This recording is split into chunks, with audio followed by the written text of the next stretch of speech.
Hey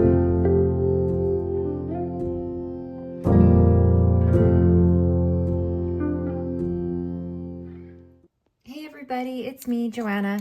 Just wanted to hop on here and start recording because I have an idea that came to me and I want to go ahead and record because I'm hoping that you guys will just kind of join me on this creative process as I am creating a few different pocket-sized journals. Originally, the thought was to have this image as the front cover and this as the back. So it's kind of like this. And then I will poke holes in it and bind it and it'll be really neat. So I've always had this crown as the image for the front cover. But for whatever reason, it just wasn't really settling with me. And then also the fact that there wasn't anything on the back was kind of irritating me for whatever reason. So this happened to be laying down like this. And then I was working on a different project. I just came across Mica. I don't know if you're familiar with Mica. But anyway, it's a type of, I guess it's just a natural mineral that's used in all different things, even like cosmetics. And anyway, it's used for, it's like shimmer and it gives off like a frost kind of look. And what's really neat about the mica is that it can be peeled in layers. So you can use it, you know, in a thin way. Originally, the thought was to use it to use a really thin layer to put over certain words just to kind of antique the word and make it look a little bit older. That was originally how I was instructed to use it, but I had never really used it before. And then once I received the package and I saw how much there was, I'm like, oh my, like what else can I use with this? You know, what other projects could I create? So I went online, went on YouTube, of course, the best teacher ever, and I found a few tutorials, and there was a woman who was using them as like a thicker piece. So it wasn't so much using layers of the mica, because like I said, it can peel, but rather she was just taking, you know, the full sheet and using it as more of a sturdy product to make different things for like tags and things for her journaling. So one day I just kind of fiddled around and I had made a few things just to check out the materials and kind of play around. So anyway, I had made a few and this angel was hanging out. And like I said, this piece here was flipped over and it was right by it. And then I'm like, you know what? That looks really cool. I love the colors. They're very complementary. And I just think that I'm going to completely pivot and change my direction with the design. So I am thinking that this is going to be the front cover. I'll still rivet this piece down.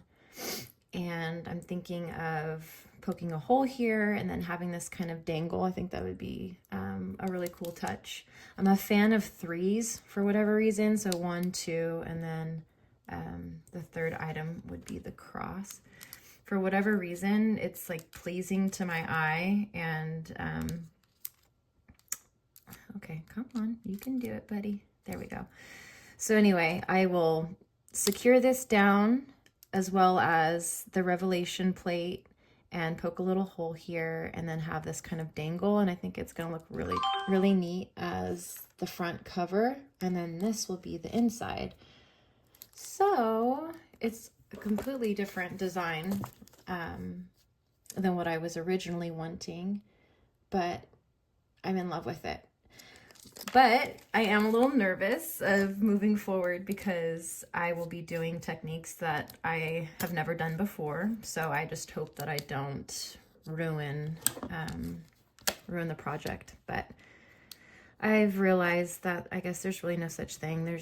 You make mistakes all of the time, and you know, it's all about just being creative and just moving forward with the mistakes and just kind of making it into something special regardless of what happens along the way. So what I'm going to do is, I guess I'm just going to glue this down. So this is just paper here. And then you have the mica on top. But I'm thinking if I just add some glue here and glue it down and then put something really heavy over it and let it sit for a while, that should be secure enough. So yeah, so I want you to join me along the way. Okay, give me 1 second so I could pause and then restart. Okay. As I mentioned in my last video, I pause and I restart so that the videos don't get too large or too heavy of a file, because it's a total nightmare to edit and upload and whatnot. Okay, so before I glue this beautiful image down, I need to make sure that I have a hole here, because eventually what I'll do is feed a ribbon to go through it, and it'll act as a closure. And normally I use this piece here as my puncher, but I think that the shape of it, it's going to be too big. If you can see, that would be the size, and I don't think it'll look right. So I'm thinking maybe just a standard hole will be best.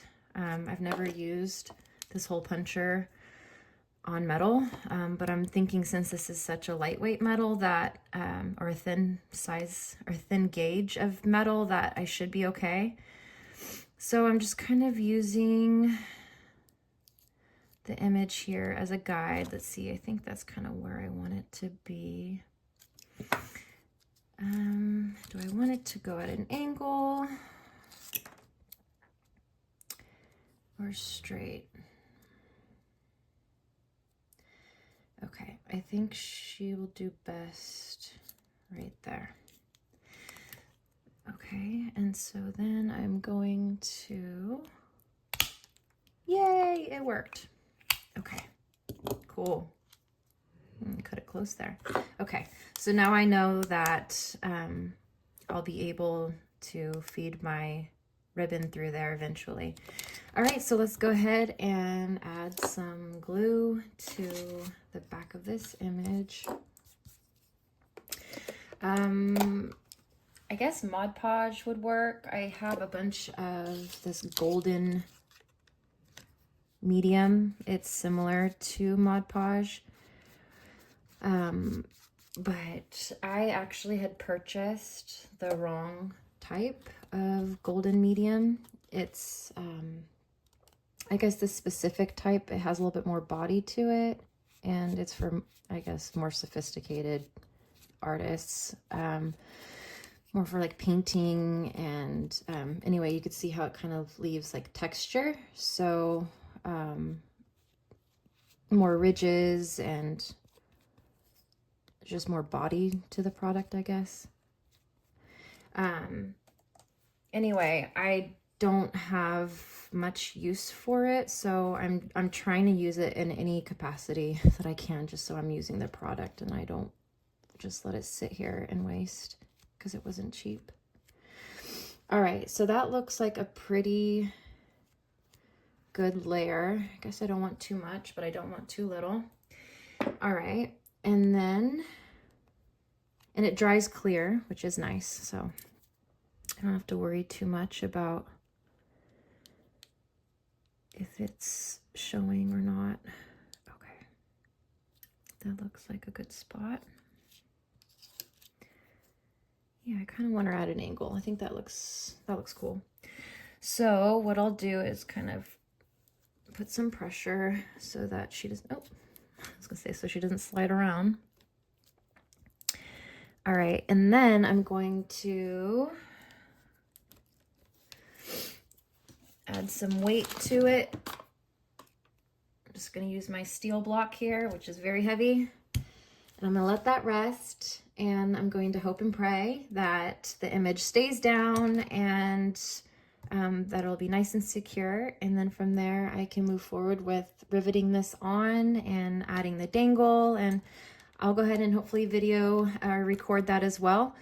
And yeah, so I'm excited. I love it when the Holy Spirit just kind of moves me in different directions. And anyway, I'm excited to see what the design will end up being. I hope you will join me on this creative process, on this journey. I really appreciate it. All right, you guys take care. Bye.